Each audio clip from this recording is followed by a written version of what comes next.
મિત્રો ભગવાન ભુવાજી પ્રસાદ લઈ રહ્યા છે। અહીંયા રોજનો પ્રસાદ 2500 થી 3000 નો બને છે। યાત્રાળુ જેટલું પણ આવે, જે કોઈ આવે 18 વરણને અહીંયા રહેવા ખાવાની વ્યવસ્થા છે। ઘણો વિશાળ છે, જોઈ શકો છો। ઘણા યાત્રિકો એમ કહેવાય આરામ કરી રહ્યા છે। તો આવી રીતે જય વડવાળા, હર હર મહાદેવ। ફરી એકવાર તમારું બધાનું કુંભના મેળામાં હાર્દિક સ્વાગત છે। આજે આપણે આવ્યા છીએ વડવાળા દેવ કણીરામ બાપુનો જે દુધરેજ જે આશ્રમ છે તેમનો ભવ્ય ઉતારો છે। તો સંપૂર્ણ હું માહિતી આપી આ જગ્યા ક્યાં આવેલી છે અને આ સૌથી મોટું અન્નક્ષેત્ર પણ ચાલે છે। તો તમને તમામ અપડેટ હું આપીશ, તો વિડીયોમાં અંત સુધી બનાવી રહેજો। તો હાલો હવે વિડીયોની શરૂઆત કરીએ। કણીરામ બાપુના ઉતારે સરસ મજાની ભાગવત સપ્તાહનું આયોજન તેમજ ભાવિ ભક્તો જેટલા પણ આવે તેમને પ્રસાદી તણેટા દેવામાં વિશાળકાય ડોમમાં સરસ મજાની ભાગવત સપ્તાહનું નિર્માણ કરવામાં આવ્યું હતું અને બેસાડવામાં આવી હતી। મહાકુંભ પ્રયાગરાજમાં આપણા ગુજરાતી તમામને ખાવા પીવાની તેમજ મહાકુંભમાં જેટલા પણ લોકો આવે તેમને ભોજનની વ્યવસ્થા કરેલી હતી। મિત્રો આપણે જોવા જઈ રહ્યા છીએ એક સરસ મજાની એમ કહેવાય કે વાંસની એક કુટીર બનાવવામાં આવી છે અને તેમાં યજ્ઞ પૂજા થતી હોય છે। તો આ છે એ કુટીર અને એ યજ્ઞ પૂજા થાય છે। જો સરસ મજાની કુટીર બનાવેલી છે। દુધરેજ વાળા બાપુ જે કણીરામ બાપુ છે એમનું સિંહાસન ગાદી અહીંયા છે, અહીંયા બાપુ બિરાજતા હોય છે। તો આ જગ્યાનું સ્થળ છે અને મહેમાનો ઘણા ખરા જો બેઠા છે। હવે મિત્રો આપણે જઈ રહ્યા છીએ જેમ કહેવાય છે કે વડવાળા જે ધામ છે એમનું ભવ્ય રસોડું અન્નક્ષેત્ર છે એ આપણે જોવા જઈ રહ્યા છીએ।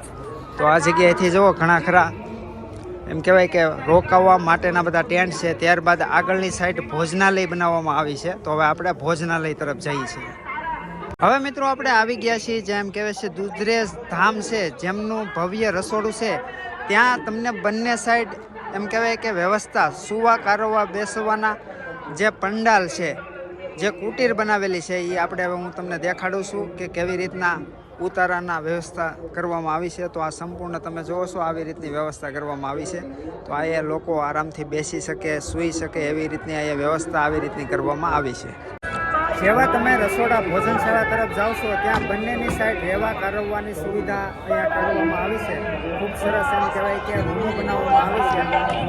રાત્રિ રોકાણ માટે અહીંયા એમ કહેવાય કે આ બીજો રૂમ છે। તો બીજો રૂમ ઘણો વિશાળ છે, જોઈ શકો છો। ઘણા યાત્રિકો એમ કહેવાય આરામ કરી રહ્યા છે। તો આવી રીતનું ભાઈ એક જનરલ તો ન કહી શકીએ પણ મોટો જબર એક રૂમ છે। તો આવી રીતના યાત્રિકોને સુવા કરવાની, બેસવાની તેમજ આનંદ કરવાની મજા આવતી હોય છે। જો અહીંયા મિત્રો ભગવાન ભુવાજી પ્રસાદ લઈ રહ્યા છે, તો એ હું તમને થોડું બતાવી દઉં।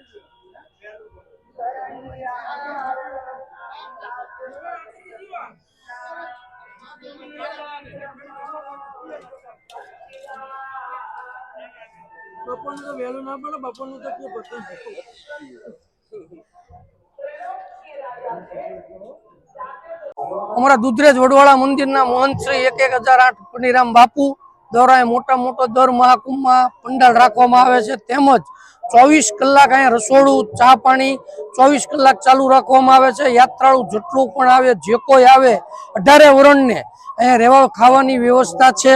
નાવા ધોવાની ફૂલ વ્યવસ્થા છે, ગરમ પાણી છે, ઠંડુ પાણી છે, ચા, દૂધ, જે કાંઈ નાના બાળકો, છોકરા બધું જે કાંઈ જોતું હોય એકદમ દેશી કાઠિયાવાડી જમવાનું અને દેશી દૂધ, દેશી છાશ, માખણ, ઘી અને બધું ચોખ્ખા ઘીનું બનાવેલો પ્રસાદ અહીંયા વિતરણ કરવામાં આવે છે અને 24 કલાક રસોડું ચાલુ રહેશે। રાત્રે 3 વાગે યાત્રાળુ આવે તોય જમવાનું મળે અને સવારે 7 વાગે આવે તો 24 કલાક અંતે રસોડું, ચા, નાસ્તો ચાલુ રહેશે। ભાગવત સપ્તાહ શરૂ છે, રામાયણ શરૂ છે અને રાત્રે સંતોની ડાયરા એવા પ્રોગ્રામ ચાલુ હોય છે। સેક્ટર 19 રામલલ્લા ખાલસા, બરોબર, 1008 મહામંડલેશ્વર કણીરામ બાપુ, રામનગર, વડવાળા, દુધરેજ મંદિર।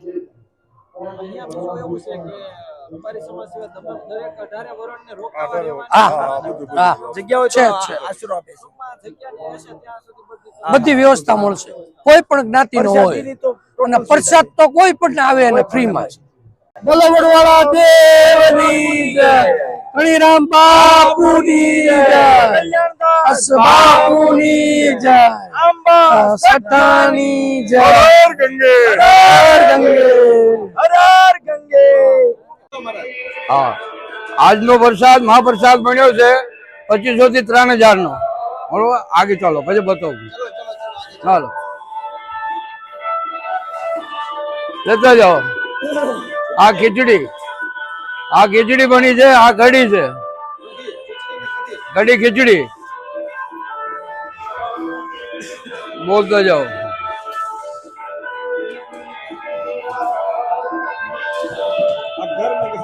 આયા રોટલી ચાલુ જ છે. બરોબર, આ રોટલી બને છે. ઓલા ભાઈ ને બધાને લઈ લેજો હારવાર.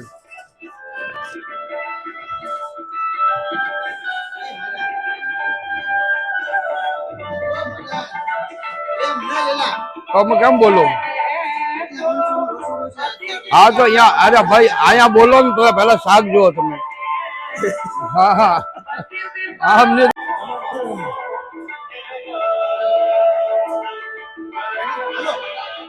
અહીંયા રોજનો પ્રસાદ 2500 થી 3000 નો બને છે.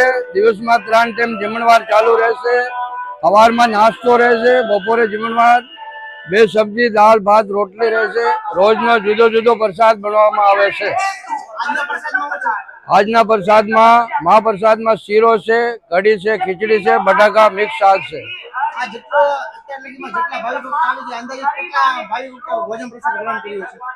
અહીંયા સ્નાન ને દીએ રોજથી મતલબ 25 થી 3000 નો રોજનો પ્રસાદ બનવામાં આવે છે. સવારે નાસ્તો 7 થી 10 વાગ્યા સુધી નાસ્તો ચાલુ રહેશે. બપોરે 12 થી 4 વાગ્યા સુધી જમણવાર ચાલુ રહેશે.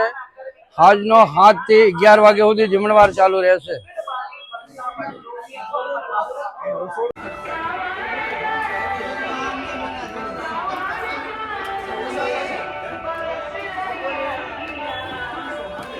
મિત્રો આપણે આવી ગયા છીએ કણીરામ બાપુની જે ભોજનશાળા હાલે છે. તો આ સરસ મજાનો જો પ્રસાદ બનાવેલો છે, ચોખા ઘીમાં પ્રસાદ બનાવેલો છે. ત્યારબાદ અહીંયા લાઈવ રોટલી બની રહી છે, જોઈ શકો છો. રોટલી આવી રીતે બને છે, માજી ઘી સોપડતા જાય છે, આવી રીતે ભાઈ રોટલી બનતી હોય છે. ત્યારબાદ આ બાજુ વાત કરીએ, આ બાજુ ખીચડી બની રહી છે, તમે જોઈ શકો છો. ખીચડી છે, ત્યારબાદ અહીંયા કઢી બનાવવામાં આવી છે.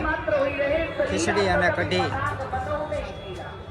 સાંજના પ્રોગ્રામમાં ખીચડી ને કઢી આવી રીતે રોટલી બનાવવામાં આવે છે. આ તાવામાં જુઓ, આ લોકોની ઝડપ જુઓ કેટલી છે રોટલી બનાવવાની.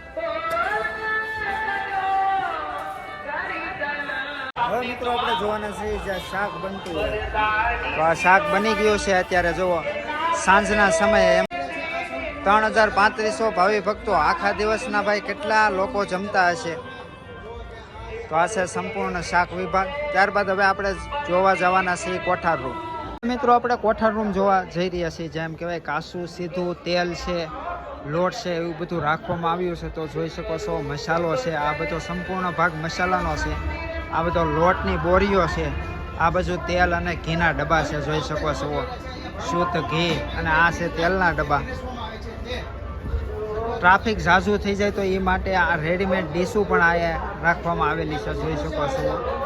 કારણ કે ભાઈ કુંભના મેળામાં ભાવિ ભક્તો કેટલા આવી જાય કંઈ નક્કી નહીં. લાખોએ જમી જાય ને 50,000 જમી જાય, કંઈ નક્કી ન હોય. તો આ બધો સંપૂર્ણ તમે ભાગ જોવો છો એ કાસું સીધું અને સ્ટોલ રૂમ છે.